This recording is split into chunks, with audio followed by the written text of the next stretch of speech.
আমরা চাটমোহরে এমপি চাই। আমার চাটমোহরের দরকার ওই 200 স্বরূপ, ওই সুধানগর লোকের আমার দরকার নেই। অবশ্যই লাভ হবে, আমার এলাকার লাভ হবে। সাইফুল আজম একবার এমপি হয়েছিল, ওখানে থানা বইছিল সুধানগর, আর বিএনপির লোক আসে কাঠ ভাঙনি করেছিল, আওয়ামী লীগের লোক ইসাক মেম্বার সাইফুল আজমের সময়। উনি লোকই চিনত না যে বিএনপি কারা করে। 18 সালে যে ঘটনা, সেই ঘটনা করলে পরে আপনার কবেন কি হইলো, পুলিশ থাকে আবার বাড়ি ভাঙিয়ে বাজিয়ে পুড়িয়ে এই এলাকার লোকের তসলাস করে দিয়েছিল পুলিশ থেকে, আবার কাঁঠাল তালা। আমরা সবাই বিএনপি করি, আমরা চাই চাটমোহরে প্রার্থী, বুঝছেন? রাজা ভাই চাই।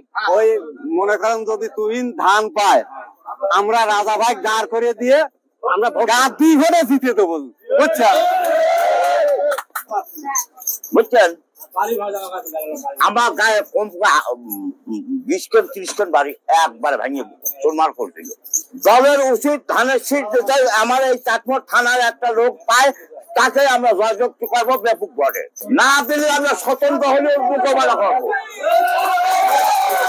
আমরা চাটমোহর এলাকার বাসী, এলাকার লোককে চাই, এবং রাজা ভাই সে দলের খুব পরিশ্রম করতেছে এবং সে অগাধ পরিশ্রম করে দলকে এগিয়ে নেওয়ার জন্য চেষ্টা করতেছে, সে এবং নমিনেশন আনার জন্য প্রাণপণ চেষ্টা করতেছে। এইটাই সে আমার মাঝে মাঝে বলতেছে। এমপি হলে আমার এলাকার পক্ষে উন্নয়ন হবে, এলাকা আমরা সম্পূর্ণ কিন্তু আমরা গৌরবে চলবো, আর এলাকা আমার ভালো হবে। আমার চাটমোহর ভোট হলো 2,51,000। আমার এমপি ছেলেরা সাধারণ ক্ষুদ্র একটা থানায়, সেই থানার লোকের কাছে আমরা হলো কোনো কথা বলতে পারি না, সেখানে যাইতে পারি না।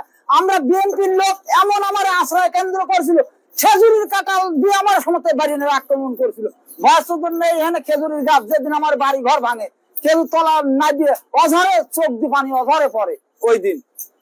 তারপরে আসার পর ওই মাঘ মাস ওই দিন এমনি পার হয় আমার বাড়িতে, বাড়িতে দেখবেন না পায় সেই গলা পানি দেওয়া পড়ার ভাটি দেওয়া পড়া হয়, এত পানি মাঘ মাসে শীত পার হয় উপর যায় আশ্রয় কেন্দ্র, আমি আশ্রয় নেই।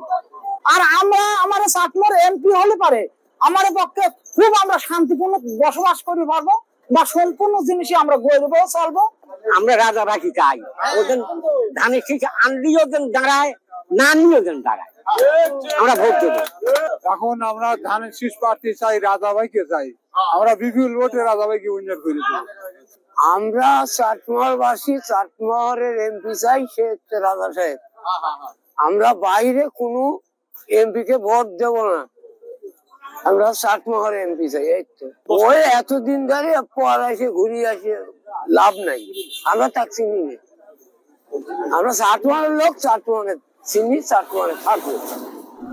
দল থেকে তাকে প্রাথমিক মনোনয়ন দেওয়া হয়েছে, ঠিক আছে নাকি ভুল কইছি? আমাদের ঢাকার নেতা থেকে শুরু করে রাজশাহীর বিভাগের নেতা, আমাদের পাবনার সমস্ত নেতারা তারা দলের সাথে বেইমানি করে তারা এই গান গায়ে গেল। আমরা প্রাথমিক মনোনয়ন দিয়ে গেলাম, আবার গত মাসে কি করলো, 200 আসনে গ্রিন সিগন্যাল দিয়ে গেল। এই গ্রিন সিগন্যালেও কিন্তু এই নেতা, তাই তো? আচ্ছা, ঠিক তারপরের দিন দল থেকে কি করলো, আমাদের দলের সিনিয়র ভাইস প্রেসিডেন্ট রিজভী সাহেব কি করলেন, রিজভী সাহেব সাংবাদিক সম্মেলন করে জানায় দিলেন, দল থেকে এখন পর্যন্ত কোন ব্যক্তিকে প্রাথমিক মনোনয়ন দেওয়া হয় নাই, কাউকে সবুজ সংকেত বা গ্রিন সিগন্যাল দেওয়া হয় নাই। সত্য? তাহলে এই যে সুজানগরের এই লোক, এ কি বিশ্ব প্রতারক না? বিশ্ব প্রতারণা করছে না চাটমোহর বাংলা ফরিদপুরের আমাদের সাধারণ অসহায় সাধারণ মানুষের সাথে? এবং এই প্রতারকের সঙ্গে যারা ইন্ধন যোগাচ্ছে এই চাটমোহর বাংলা ফরিদপুরের যে সমস্ত নেতারা, তাহলে কি প্রতারকের দোসররা কি বলে, ওরা বিশ্ব প্রতারক? এখনো পর্যন্ত দল থেকে কোন ব্যক্তিকে মনোনয়ন দেওয়া হয় নাই। জনাব তারেক রহমান লন্ডন থেকে আমাদের দলের ভারপ্রাপ্ত চেয়ারম্যান জনাব তারেক রহমান সাহেব ইনশাআল্লাহ আগামী মাসে উনি বাংলাদেশে আসবেন, এসে প্রার্থিতা ঘোষণা করবেন, অথবা আগামী মাসে দলের মহাসচিব এবং দলের ভারপ্রাপ্ত দলের যে সিনিয়র ভাইস প্রেসিডেন্ট আমাদের রিজভি ভাই রুল কবির রিজভি সাহেবকে দিয়ে দলের 300 আসনের প্রার্থীতা ঘোষণা করাবেন। ঠিক আছে? তো আপনারা এই কৃষিবিদ, এই সুজানগরের উনি কি কৃষি মন্ত্রী হবেন? উনি প্রতারক মন্ত্রী হতে পারবেন, খুব ভালো। উনি খুব ভালো প্রতারক মন্ত্রী হতে পারবেন। ঠিক আছে? তো এই ধরনের প্রতারকদের, এই ধরনের মানুষদের কাছ থেকে আপনারা সজাগ হন। আমাদের একটাই কথা, আমরা চাটমোহরের মানুষ, চাটমোহরের ব্যক্তিকে এমপি হিসাবে দেখতে চাই। আমরা কোনো বহিরাগত এমপি চাই না। ঠিক আছে? ধন্যবাদ আপনাদেরকে।